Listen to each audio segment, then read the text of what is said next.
তাহলে business model বলতে আমরা কি বুঝি? তাহলে বিজনেস মডেল হচ্ছে একইভাবে বিজনেসের প্ল্যান বা ডায়াগ্রাম। বিজনেস মডেলটা হচ্ছে বিজনেসের প্ল্যান বা ডায়াগ্রাম। তাহলে এই বিজনেসের প্ল্যান বা ডায়াগ্রাম যেটা, এইটা তাহলে সে কি করবে? সে ওই ডায়াগ্রামের ভিতর থাকবে যে সে যে তার অন্যান্য কম্পিটিটর যারা আছে তাদের সাথে সে কিভাবে কম্পিট করবে। তার মানে অন্য যে কম্পিটিটরের যে প্রোডাক্ট, অন্য কম্পিটিটরের যে সার্ভিস, সেটা মানুষ পারচেস না করে এই পার্টিকুলার ফার্ম থেকে বা পার্টিকুলার বিজনেস থেকে কেন সে প্রোডাক্টটা বা সার্ভিসটাকে পারচেস করবে। এরপরে এর নিজে নিজে কি কি রিসোর্স ওন করে, অথবা তার যা যা রিসোর্স অ্যাভেলেবেল আছে এই রিসোর্স গুলোকে সে কিভাবে ইউজ করবে। আরেকটা হচ্ছে যে একটা বিজনেস রান করতে গেলে ডিফারেন্ট স্টেক হোল্ডার থাকে। স্টেক হোল্ডার, কাস্টমার একটা স্টেক হোল্ডার, সাপ্লায়ার একটা স্টেক হোল্ডার, গভর্নমেন্ট একটা স্টেক হোল্ডার, কমিউনিটি একটা স্টেক হোল্ডার। তাহলে এই সমস্ত স্টক হোল্ডারদের সাথে কি ধরনের রিলেশনশিপ আছে, বা এইটা সাকসেসফুলি একটা বিজনেস সাকসেস হওয়ার জন্য এইটা একটা ইম্পর্টেন্ট ফ্যাক্টর। আরেকটা হচ্ছে যে ইন্টারফেস উইথ কাস্টমার। একটা কাস্টমারকে সে কি অনলাইনে সেল করবে, নাকি লোকাল আউটলেটে সেল করবে, নাকি সুপার শপে সেল করবে, তাহলে কিভাবে কাস্টমারের সাথে ইন্টারেক্ট হবে। আরেকটা হচ্ছে যে প্রত্যেকটা অপারেটিং স্টেপের ভিতরে কিভাবে ভ্যালু ক্রিয়েট হবে ওই প্রোডাক্টের ভিতরে। এই সব কিছু বিজনেস মডেলের ভিতরে ইনক্লুড থাকবে। শুধুমাত্র ইনক্লুড থাকলেই হবে না, এই প্রত্যেকটা স্টেজের সাথে একটা কস্টিং রিলেটেড, একটা কস্টিং জড়িত। তাহলে প্রোডাক্টের ভ্যালু যদি এই পরিমাণ হয় যে একটা কাস্টমার ওইটাকে এমন একটা প্রাইসে সেল করবে যাতে ওই কস্টিংটাকে কভার করতেছে, সেক্ষেত্রে ওই বিজনেসটা সাকসেসফুল হবে। আর না হলে আমি অনেক কিছু ভ্যালু জেনারেট করতেছি বাট কাস্টমার ওইটাকে ভ্যালু দিচ্ছে না, আমার আলটিমেটলি কস্টিংটা বেড়ে গেল, কিন্তু আলটিমেটলি কাস্টমার ওইটাকে পে করার জন্য রাজি না, এটাকে সে হাই প্রাইস মনে করতেছে। তাহলে আমি ফিচার অ্যাড করেও বা আমার প্রোডাকশন প্রসেসটাকে ইমপ্রুভ করেও বেসিক্যালি আমার কোনো ইমপ্রুভমেন্ট হবে না। তাহলে আমরা কোনো একটা বিজনেস মডেল বলতে আমরা সামারি আকারে এইভাবে বলতে পারি যে আমার যতগুলো অপারেশন আছে বা যত আমার স্টেক হোল্ডার আছে তাদের সাথে রিলেশন, বা আমার অপারেশনের ভিতরে প্রত্যেকটা স্টেপ বাই স্টেপ এগুলো একটা ডায়াগ্রাম ভাবে বা প্ল্যান আকারে এক্সপ্লেন করা থাকে বিজনেস মডেলে। এবং এই বিজনেস মডেলের দ্বারা কতটুকু আমার প্রফিট থাকবে সেই জিনিসটাকে আমি আমার যারা ইনভেস্টর আছে তাদেরকে আমরা এক্সপ্লেন করতে হবে যে আমরা এই এই কাজগুলো করে আমরা আমার বিজনেসের প্রফিটটা হবে। বিজনেস মডেলটা দেখে সে যাতে বুঝতে পারে। তার মানে কোন একটা ফার্ম বা কোন একটা কোম্পানি তার যত ধরনের অ্যাক্টিভিটিস আছে সবকিছুই বিজনেস মডেলে আমাকে ইনক্লুড করতে হবে। তাহলে the business model include all the activities that define how a firm competes in the market place. তাহলে সে মার্কেটিং এর মাধ্যমে কম্পিট করতে পারে, এরকম হইতে পারে।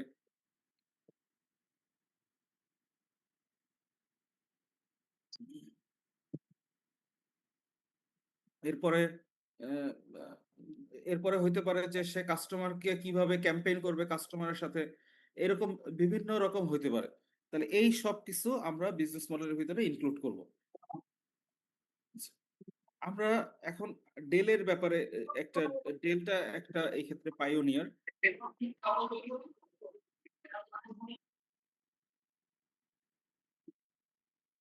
ডেলের বিজনেস মডেলটা একটা দেখতে পাইওনিয়ার পিসি ইন্ডাস্ট্রির ক্ষেত্রে। কেন? নর্মালি আমরা কি বুঝতে পারি, নর্মালি আমাদের ম্যাক্সিমাম বিজনেসেই আমরা যেটা করি সেটা হচ্ছে যে আহ, প্রথমে আমরা তৈরি করি প্রোডাক্টগুলা, তৈরি করে এগুলার মার্কেটিং করি, তারপরে কাস্টমার প্রোডাক্টটাকে কিনে। ম্যাক্সিমাম প্রোডাক্টই এরকম। তো ডেল ফার্স্ট হচ্ছে এই আইডিয়া থেকে বের হয়ে আসলো। ডেল এট দ্য ভেরি বিগিনিং এই আইডিয়া থেকে বের হয়ে আসলো।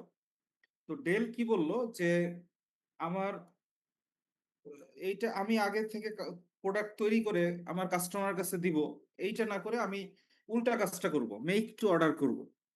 মানে কাস্টমার যখন অর্ডার প্লেস করবে তারপরে আমি তৈরি করা শুরু করব। তাহলে এইটা ডেলের একটা বিজনেস মডেল। তাহলে ডেল কি করলো, তাহলে কাস্টমার অর্ডার দিবে, এখন কাস্টমার অর্ডার দেওয়ার পর তৈরি করবে, এইটা যদি দেরি হয় তাহলে তো কাস্টমার এই কোম্পানিকে অর্ডার দিবে না। হয়তো এরকম অনেক কেস থাকে যে আহ, আমার মেজর একটা প্রেজেন্টেশনের আগে আমার হচ্ছে যে ইউএসএ তে যখন ছিলাম তখন আমার ল্যাপটপটা নষ্ট হয়ে গেল, বা আহ, নষ্ট হয়ে গেল বলতে মানে বাচ্চারা একটা অ্যাক্সিডেন্ট করে এটা ড্যামেজ করে ফেলছে। তো অ্যাপলের ওইটাও ম্যাকবুক এয়ার ছিল। তো এই প্রোডাক্টটাকে এখন আমার ইমিডিয়েটলি দরকার। তো আমি এখন এইটা অন দ্য সেম ডে অথবা অন দ্য নেক্সট ডে ডেলিভারির যে অপশন, বা সেম ডে আমি দোকানে যে পারচেস করতে পারি, এই যে অপশন এইটা আমার অ্যাভেলেবেল দরকার। এখন এই ডেলের যে বিজনেস মডেল, তাহলে এই ডেলের বিজনেস মডেল বলতেছে যে সে অ- আহ, ডেলের যে বিজনেস মডেল এরা বলতেছে যে অর্ডার দেওয়ার পরে মেক করবে। তাহলে এইটা যদি দেরি হয় তাহলে কিন্তু কাস্টমারের নিডটা ফুলফিল হবে না, বাট কাস্টমার মানে পারপাসটা সার্ভ করবে না, সেক্ষেত্রে তারা অন্য কোম্পানিকে সুইচ করবে। তাহলে ডেল কি করতেছে, একটা ট্রেডিশনাল পিসি ম্যানুফ্যাকচারিং সিস্টেম আর ডেলের সিস্টেমটাকে আমরা যদি কম্পেয়ার করি, ট্রেডিশনাল যেমন আইবিএম এর কথা যদি বলি, আইবিএম এর পিসির কথা যদি বলি, তারা প্রথমে একটা ডিমান্ড ফোরকাস্ট করে, তার কতগুলা কম্পিউটার সেল হতে পারে এই ডিমান্ডটাকে তারা ফোরকাস্ট করে। এরপরে তাহলে সেই অনুযায়ী তাদের যে একটা ডিমান্ড, একটা কোয়ার্টারের ডিমান্ড হতে পারে, বা 6 মান্থের ডিমান্ড হতে পারে, বা ইয়ারলি ডিমান্ড হতে পারে, সেই অনুযায়ী তারা সাপ্লায়ারের কাছ থেকে র মেটেরিয়াল নিয়ে আসে। এরপরে কিছু বেসিক কম্পোনেন্ট তারা নিজে তৈরি করে। এরপর যেগুলো সাপ্লায়ারের কাছ থেকে নিয়ে আসছে আর যেগুলো সে তৈরি করছে এগুলো মিলে পিসিটাকে অ্যাসেম্বল করে স্টোরে ওয়্যার হাউসে রাখে। এরপরে রিটেল শপ যারা আছে রিটেল শপে তারা শিপিং করে। এরপর রিটেল শপে ওয়েট করতে থাকে, কাস্টমার আসে, দেখে শুনে কোনো একটা চুজ করে এরপর কাস্টমার হাতে যায়। তাহলে এই যে প্রসেসটা, তো ডেলটা তার বিজনেস মডেলটাকে কি করলো, যখনই সে কাস্টমার কোনো একটা অর্ডার প্লেস করে অনলাইনে অথবা ফোনে হইতে পারে বা ইন্টারনেট মাধ্যমে অনলাইনে অর্ডার প্লেস করে, এই ইনফরমেশনটা ডিরেক্টলি সাথে সাথে ম্যানুফ্যাকচারের কাছে চলে যায়। ম্যানুফ্যাকচারের সাথে চলে যাওয়ার সাথে সাথে ম্যানুফ্যাকচার কম্পোনেন্ট গুলো শিপ করে দেয় এই ডেলের কাছে। ডেল কি করে, ডেল সমস্ত পার্টস গুলোকে অ্যাসেম্বল করে ডিরেক্টলি ফেডেক্স বা ইউপিএস, এইটা প্রিমিয়াম শিপিং এর মাধ্যমে কাস্টমারের কাছে ডেলিভারি করে। তাহলে এখানে দুইটা জিনিস হচ্ছে, মানে দুইটা কস্ট কম্পারেটিভলি ভাবে বেশি হচ্ছে। আমরা যদি দুইটা সেই কস্ট দুইটা হচ্ছে, একটা হচ্ছে যে এই যে ম্যানুফ্যাকচারার যে থাকবে সে কিন্তু এখন প্রোডাক্টটা মোটামুটি যে র মেটেরিয়াল গুলো থাকবে বা যা যে পার্টস গুলো থাকবে এই পার্টস গুলো সে কিন্তু তাড়াতাড়ি এই ডেলের কাছে পাঠাবে, সেটা একটা বিষয়। আবার হচ্ছে যে এই ডেল যখন কাস্টমার কাছে পাঠাবে সে প্রিমিয়াম শিপিং দিয়ে ইউপিএস বা ফেডেক্স এর মাধ্যমে পাঠাবে। তো এইখানে দুইটা শিপিং কস্ট ইনক্রিজ হচ্ছে, ইটস ট্রু। বাট এই দুইটা শিপিং কস্টের মাধ্যমে সে দেখা যাচ্ছে ওভারনাইট ডেলিভারি করতেছে অথবা on the same day delivery করতেছে। অন দ্য আদার হ্যান্ড সে সেভ করতেছে কোথায় দেখো, একটা হচ্ছে যে এই যে সাপ্লায়ারকে একদম ইনিশিয়ালি আমাকে সাপ্লায়ার কাছ থেকে অর্ডার নিয়ে এসে তৈরি করতে হচ্ছে না, অ্যাসেম্বলি করতে হচ্ছে না, আগে থেকে স্টোর করে রাখতে হচ্ছে না, বা এই যে রিটেইলারের কাছে আলাদাভাবে সেল করতে হচ্ছে না, রিটেইলার শপে স্টোর করে রাখতে হচ্ছে না। এই মাল্টিপল স্টেজে তারা কিন্তু কস্টটাকে সেভ করতে পারতেছে। তাহলে এইটা আমরা এই যে দুইটা ডিফারেন্ট কোম্পানি আইবিএম এর আর ডেলের কিন্তু বিজনেস মডেল দুই রকম, এটা দেখে আমরা বুঝতে পারতেছি যে এই আমার বিজনেসটা কিভাবে অপারেট করবে, এইটা আমার যারা ফান্ড দিবে বা যারা ইনভেস্ট করবে তাদেরকে আমাকে এক্সপ্লেন করতে হবে যে আমরা কোন পলিসিতে অপারেট করব এবং কোন পলিসিতে অপারেট করে আমরা প্রফিটটাকে জেনারেট করব। তাহলে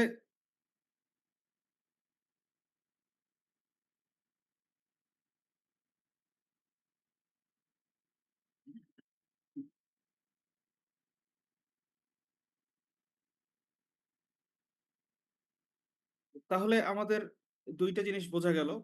একটা হচ্ছে যে আমরা বিজনেস মডেলটাকে কিছুটা এরকম থাকবে যে অন্য কোনো কম্পিটিটর যারা আছে সেই কম্পিটিটর থেকে আমাদের যে প্রোডাক্টটা এইটা কেন ডিফারেন্স সেইটা আমাকে এক্সপ্লেন করতে হবে। বা আমার মডেলটা ডিফারেন্স গুলো কি কি, বা আমরা কিভাবে ডিফারেন্স হওয়ার কারণে কাস্টমার আমার প্রোডাক্টটা কিনবে সেটাকে আমরা এক্সপ্লেন করব। আর আমার প্রত্যেকটা স্টেপে কস্ট গুলো কিভাবে হবে বা ভ্যালুয়েশন কিভাবে হবে, এই ইনফরমেশন গুলোকে আমরা ইনক্লুড করব। আচ্ছা, তাহলে বিজনেস মডেলটা আমার কেন দরকার? একটা হচ্ছে যে সে ক্লিয়ারলি একটা ভিজুয়াল ভাবে সে এক্সপ্লেন করে, স্টেক হোল্ডারদেরকে এক্সপ্লেন করতে পারে। আরেকটা হচ্ছে যে এই বিজনেস মডেলটা দেখে এটা বুঝতে হবে। আচ্ছা, আমরা ডেলেরটা যদি আবার আর ফেরত আসি, ধরো এই যে সাপ্লায়ার আছে, ডেলের সাপ্লায়ার বা ম্যানুফ্যাকচারার ইনফরমেশন যখনই রিসিভ করে যে কাস্টমার একটা অর্ডার প্লেস করছে, এরা সাথে সাথে ওইটার উপরে আর্জেন্ট ভাবে কাজ করে এইটা ডেলকে শিপ করতেছে। তাহলে এই যে শিপ করতেছে, এখন ডেলের সাপ্লায়ার যদি বলে যে আমি এরকম আর্জেন্ট কাজ করতে পারবো না, আমাকে একটা অর্ডার প্লেস করে আমাকে একটা নির্দিষ্ট পরিমাণ টাইম দিতে হবে, এর আগে আমি ডেলিভারি করব না। যদি এই তাহলে সে সেরকম যদি বলে, তাহলে সেকেন্ড স্টেপটা কিন্তু আর সাকসেসফুল হবে না। তাহলে সেকেন্ড স্টেপে আমাদেরকে আটকায় যেতে হবে। তাহলে বেসিক্যালি আমরা যদি সেকেন্ড স্টেপে আটকায় যাই, তার মানে কিন্তু এই মডেলটা আর সাকসেসফুল হবে না। তার মানে আমার কোন একটা বিজনেস মডেল দেখে আমাকে এই কোশ্চেনটা করতে হবে, সেটা হচ্ছে যে does this business make sense. আমি এই বিজনেসটা তখনই মেক সেন্স করবে যখন প্রত্যেকটা কম্পোনেন্ট আমরা যে মডেলটা ডেভেলপ করছি সেই মডেলের সাথে এগ্রি করে বা সেই মডেল অনুযায়ী কাজ করার জন্য প্রমিস করে, তখনই এটা সাকসেসফুল হবে। তাহলে আমাকে কোশ্চেন করতে হবে যে বিজনেস মডেলটা আমি প্ল্যান করলাম বা আমি যেটাকে ডেমনস্ট্রেট করতেছি, does this business make sense. আরেকটা হচ্ছে যে এই প্রত্যেকটা কম্পোনেন্ট এটা একসাথে ফিট করে কিনা। একটা হচ্ছে যে আমরা এই কাস্টমার তো একটা কেসে ট্রেডিশনাল শপে, রিটেল শপে যে সে ডিরেক্টলি পারচেস করে নিয়ে বাসায় চলে আসতেছে। আর এইখানে আমরা যেহেতু ডিরেক্টলি কাস্টমার কাছে শিপ করতেছি, এখানে আরো কিছু সার্ভিস লাগতে পারে। যেমন ডিরেক্টলি পিসি যখন আমরা কোনো একটা রিটেল শপ থেকে কিনে নিয়ে আসি, ধরো আইডিবি থেকে কিনে নিয়ে আসি, তখন আইডিবি থেকে দেখা যায় যে ইনিশিয়াল সেট আপ গুলা বা সবকিছু একদম রেডি, ওরা রেডি করে তারপর দেয়। এখন ডেল যখন ডিরেক্টলি কাস্টমার কাছে সেল করবে বা কাস্টমার কাছে সেন্ড করবে, তাহলে এই ইনস্ট্রাকশন গুলা কিন্তু একটা ইম্পর্টেন্ট। তাহলে কাস্টমাররা ওই এইটা ইজ অফ ইউজ কিনা বা কাস্টমাররা ওইটা ইউজ টু কিনা, যেটার কারণে আমার বিজনেস মডেলে ফিট করবে, এইটাও কিন্তু আমাকে চিন্তা করতে হবে। তাহলে আমাকে বিজনেস মডেলের ক্ষেত্রে অ্যাটেনশন দিতে হবে যাতে আমার প্রত্যেকটা এলিমেন্ট বিজনেসের ভিতরে একসাথে ফিট করে। আরেকটা হচ্ছে যে আমরা যে স্টেপ গুলা বলতেছি, এই স্টেপ গুলা ভায়াবল কিনা। যদি এরকম হয়, সাপোজ আমার এমন কোন একটা কাস্টমারকে সিলেক্ট করছে, সাপ্লায়ারকে সিলেক্ট করছে এই স্টেপটাতে, বারবার এই স্টেপের এক্সাম্পলটাই আসতেছে, এমন কোন সাপ্লায়ার আমি সিলেক্ট করছি যে সাপ্লায়ার আমার চাইতে স্ট্রং। স্ট্রং মিনস আমি যদি তার কাছ থেকে প্রোডাক্ট নাও নেই, সে যে সে তার প্রোডাক্ট সেল করার মতো তার আরো অনেক কাস্টমার আছে, সে আমাকে আমি উইক আর আমার সাপ্লায়ার হচ্ছে স্ট্রং। আমার সাপ্লায়ার যদি স্ট্রং হয়, তাহলে আমি এরকম কোন আর্জেন্ট অর্ডার প্লেস করলে সে কিন্তু আমাকে সেল করবে না। আর সাপ্লায়ারের চাইতে আমি যদি স্ট্রং হই, সাপ্লায়ারের চাইতে আমি যদি স্ট্রং হই মানে আমি যখন অর্ডার প্লেস করব, সাপ্লায়ার আমার সাথে রিলেশনশিপ মেনটেন করার জন্য,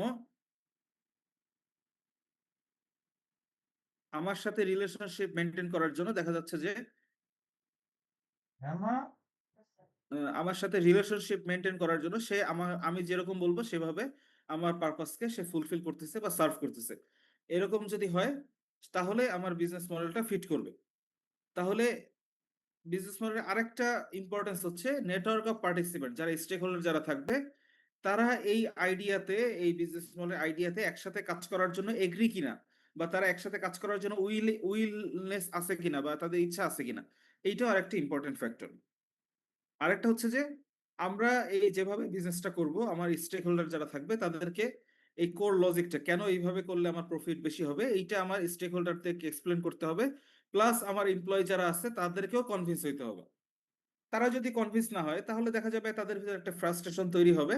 তারা মনে করবে যে এটা দিয়ে প্রফিট জেনারেট করা পসিবল না, এই ফ্রাস্ট্রেশনটা তাদের ভিতরে তৈরি হবে। তারা হয়তো জব সুইচ করার চেষ্টা করবে। আরেকটা হচ্ছে বিজনেস মডেলের ভিতরে কোনো একটা কোম্পানি জাস্ট একটা মডেল অ্যাপ্লাই করবে, ব্যাপারটা এইরকম এক্সপেক্ট করাটাও ঠিক না। তাহলে ডিফারেন্ট মাল্টিপল কোম্পানি দেখা যাচ্ছে মাল্টিপল বিজনেস মডেল অ্যাপ্লাই করে, কিন্তু at the end of the day কোনো একটা পার্টিকুলার ইন্ডাস্ট্রিতে অথবা কোনো একটা পার্টিকুলার মার্কেট সেগমেন্টে যারা সাকসেসফুল হয়, সেই বিজনেস মডেলটাই দেখা যায় অন্যান্যরাও আস্তে আস্তে ফলো করা শুরু করে। তার মানে থেকে বলতে পারি যে বিজনেস মডেলের অনেক ডাইভার্সিটি আছে, এক একজন এক এক মডেল অ্যাপ্লাই করতেই পারে, কোনো একটা স্ট্যান্ডার্ড মডেল আমি বলতে পারি না। কিন্তু দেখা যায় একটা টাইম পাস করতে করতে কাস্টমার কোনো একটা বিজনেস মডেলকে বা কোনো একটা বিজনেস পলিসির প্রতি তারা এইটাকে কনভিনিয়েন্ট মনে করে। তাহলে যাদের বিজনেস মডেলটা কনভিনিয়েন্ট মনে করে তাদের কাছ থেকে সে প্রোডাক্ট কিনবে বা সার্ভিস কিনবে, তখন দেখা যায় যে ওই কোম্পানি বা ওই ব্র্যান্ডটা ইন্ডাস্ট্রিকে ডোমিনেট করে, মানে ওই ইন্ডাস্ট্রির ভিতরে ওইটাই একটা ব্র্যান্ড হয়ে যায়। তো তারাই যখন এরকম প্রিডমিনেট করে তখন দেখা যায় যে অন্যান্য অন্যান্য তাদের কম্পিটিটর যারা আছে তারা আস্তে আস্তে তাদেরকে ফলো করা শুরু করে। আমরা একটা নেটফ্লিক্স এর কথা বলতে পারি। আচ্ছা, এই ক্ষেত্রে এই যে লাস্ট যে লাইনটা, always opportunity for business model innovation. আমি কোনো একটা বিজনেস মডেল তৈরি করলাম বা আমার কারেন্ট একভাবে বিজনেসটা আমার রান করতেছে, তো এইটাই যে একদম সবার শেষ কথা, ব্যাপারটা এরকম না। আমি যে কোনো সময় চাইলে আমার নতুন কোনো একটা মডেল বা নতুন কোনো একটা আমি ইনোভেটেড আইডিয়া নিয়ে আমার অপারেটিং পলিসি চেঞ্জ করতে পারি, বা আমি কিভাবে বিজনেস রান করবো সেটাকে আমি চাইলেই চেঞ্জ করতে পারি। এই নেটফ্লিক্স এর কথা যে বললাম, আমরা আগের কোনো ক্লাসে হয়তো আমরা এটা বলছিলাম, বা আমাদের আগের যে সিস্টেম গুলো ছিল, অথবা তোমরা দেখবা যে ডিফারেন্ট আগের দিনের কিছু নাটকগুলোতে দেখবা, বা রিসেন্টলি কিছু রিসেন্টলি একটা কি ছিল উৎসব, একটা টেলিফিল্ম ছিল। তো ওইখানে যেরকম দেখাচ্ছিল যে সিডির দোকান বা ভিসিডির দোকান বা সিডি প্লেয়ারের দোকান অথবা ডিভিডি প্লেয়ারের দোকান, তাহলে এই দোকানের মাধ্যমে তারা কি করে দেখা যাচ্ছে যে আহ, আগের যে বিজনেস পলিসিটা ছিল ম্যাক্সিমাম এই ধরনের ইন্ডাস্ট্রিগুলোতে, সেটা হচ্ছে এরকম ডিভিডি বা সিডি গুলা কাস্টমার রেন্ট করতো অথবা পারচেস করতো। রেন্ট পারচেস করলে সেটা সে ওনার হয়ে যাইতো, মানে সে কিনে নিয়ে এসে সে দেখবে। আমাদের এখনো আইটিভিতে দেখবা যে আহ, আমি লাস্ট অনেক দিন থেকে তো, মানে ওই যে আমরা যে উইন্ডোজ সেট আপ দেই, এইটার যদি এক্সাম্পল হিসেবে বলি যে উইন্ডোজ সেট আপ দেওয়ার যে সিডি, এইটা একদম শুরুতে যখন আমি ফার্স্ট আমার কম্পিউটার যখন কিনি, তখন এই সিডি মানুষজন কিনতো বা একজন একজন থেকে কপি করে নিত বা এরকম। কিন্তু এখন পরে আস্তে আস্তে দেখা যায় যে এগুলা টরেন্টে হোক বা অন্যান্য, যদিও টরেন্ট এটা লিগ্যাল সাইট না অনেক দেশের জন্যই, টরেন্ট হোক বা ইসে আমরা দেখা যাচ্ছে যে ক্র্যাকড ভার্সন পাওয়া যাচ্ছে। আহ, এই যে উইন্ডোজের অথবা হচ্ছে যে মাইক্রোসফট অফিসের, এইগুলা ক্র্যাকড ভার্সন পাওয়া যায়। তাহলে যেটা বলতেছিলাম যে আমাদের আগের কিছু প্র্যাকটিসটা ছিল কি, আমরা এরকম যখন কোন একটা ডিভিডি কে কিনতেছি অথবা সিডি কিনতেছি, সেটাকে আমরা ওন করতেছি, অথবা যারা মুভি দেখতো তারা এরকম দোকান থেকে রেন্ট করে নিয়ে আসতো, অথবা তারও আগের ভিসিআর যে ছিল, দেখা যাইতো যে এরকম ভিসিআর এর ভিসিডি রেন্ট করে নিয়ে আসতো, রেন্ট করে সে এটা দেখে আবার দোকানে ফেরত দিয়ে আসতো। তাহলে এই এই যে রেন্টাল সিস্টেম, নেটফ্লিক্স কি করলো, এই কোন একটা পার্টিকুলার মুভিকে বা কোন একটা ইকে আহ, তারা এরকম না করে তারা এখন যেটা করলো একটা অনলাইন প্ল্যাটফর্ম তৈরি করলো, যার মাধ্যমে কাস্টমারকে কিন্তু এখন ওনারও তৈরি করতেছে না পার্টিকুলার মুভির, বা কাস্টমারকে এই যে রেন্ট দিতে হবে দেখার জন্য সেরকমও করতেছে না। নেটফ্লিক্স কি করলো, একটা মান্থলি সাবস্ক্রিপশনের মাধ্যমে সে দেখা যাচ্ছে যে আহ, তার প্ল্যাটফর্মটাকে তৈরি করলো। তাহলে এখন মান্থলি সাবস্ক্রিপশনের মাধ্যমে সে কিন্তু thousands of like movies or program সে কিন্তু এই প্ল্যাটফর্মের মাধ্যমে সে দেখতে পারতেছে। তাহলে এইটা কিন্তু একটা ইনোভেটিভ বিজনেস মডেল, আগের ট্রেডিশনাল বিজনেস মডেল থেকে নেটফ্লিক্স এটাকে শুরু করলো। আরেকটা আরেকটা বিষয় সেটা হচ্ছে যে দেখবা যে নেটফ্লিক্স যারা যারা ইউজ করছো তারা দেখবা যে বা অন্যান্য প্রোগ্রামগুলো এরকম। তুমি যে ধরনের কন্টেন্ট একবার দেখো, তোমার সিমিলার কন্টেন্ট গুলা কিন্তু তোমাকে সে শো করে। ধরো কেউ যদি অ্যাকশন ফিল্ম পছন্দ করে, অ্যাকশন মুভি পছন্দ করে, সে একটা অ্যাকশন মুভি দেখলে দেখা যাচ্ছে যে তার ইউ মে লাইক এরকম দিয়ে দেখা যাচ্ছে যে অ্যাকশন মুভিগুলোর লিস্ট সে পাচ্ছে। অথবা কেউ যদি থ্রিলার পছন্দ করে তাহলে থ্রিলার টাইপের গুলো দেখতে পারতেছে।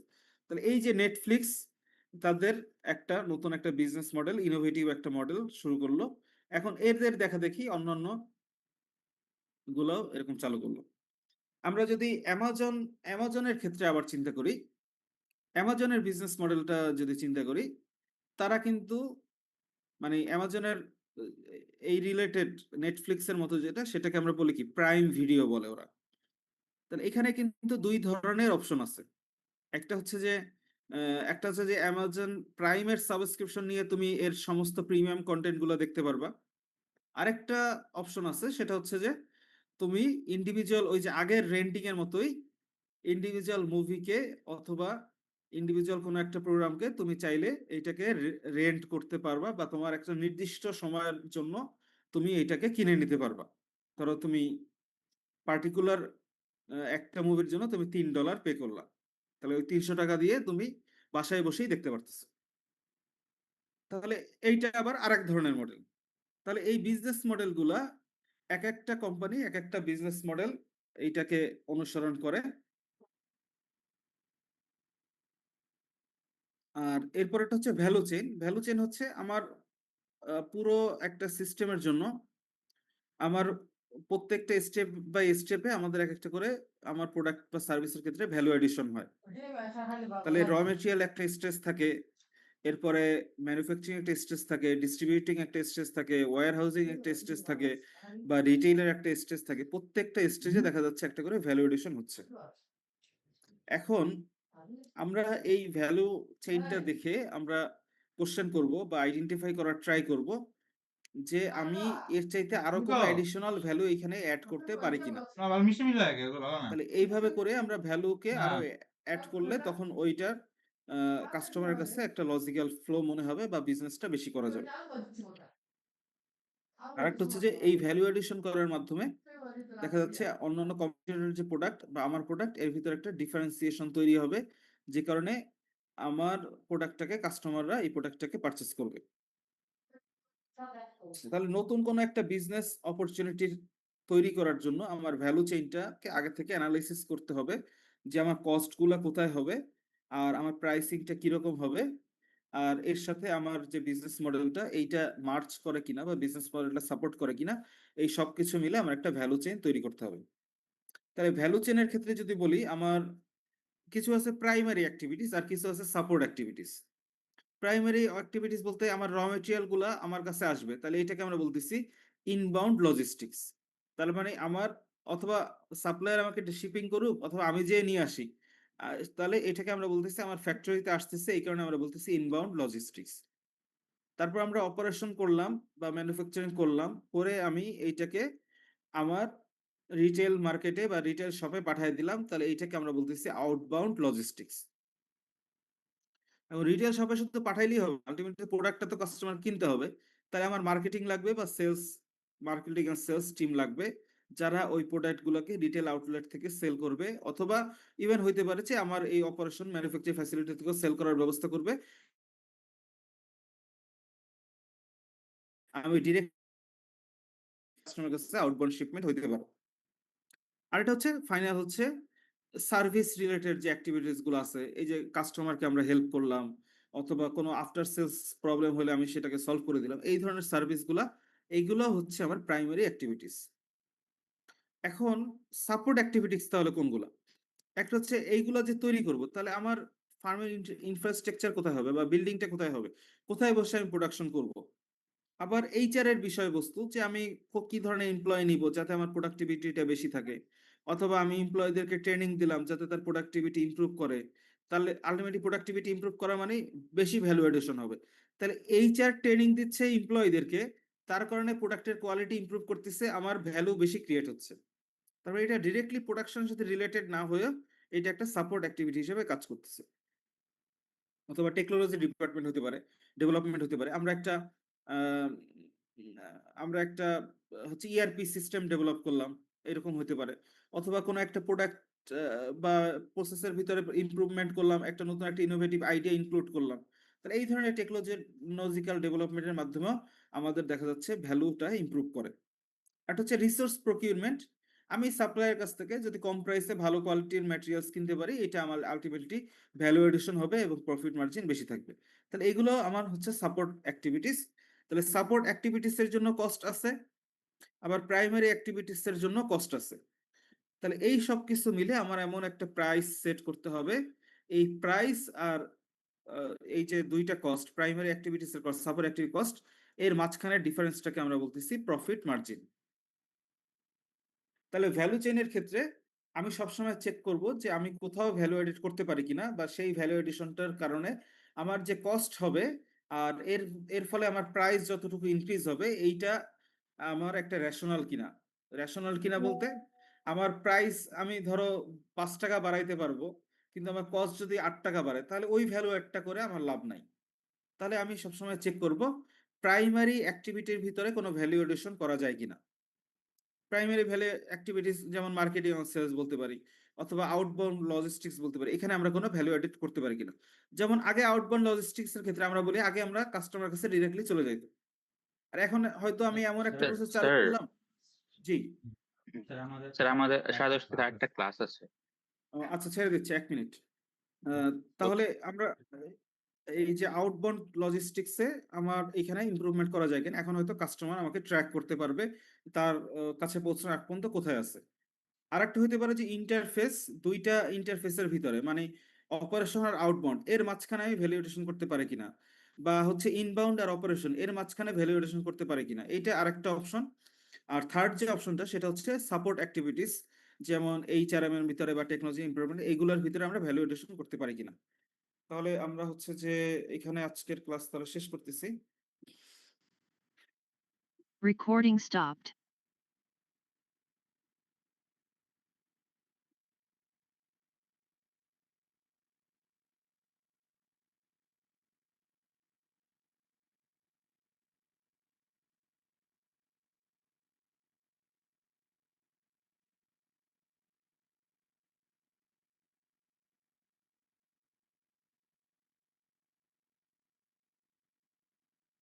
আহ, তাহমিদ,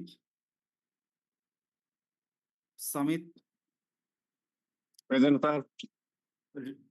ঋতু, Arnab, present sir. Zaif, Mumta, yes sir. Sir sir 0, আমি প্রেজেন্ট আছি sir. 0:36। Sir, 29 present, sir. Muntakimul Haque, present sir. Afrin, Present, sir. Mushfia Mehjabin, Present, sir. Jyotirmoy Ghosh, Mehedi Hasan, Muktasim Anjum, yes sir. Nabil, Nishat Fariha Samin, Present, sir. Aditi, Sneha,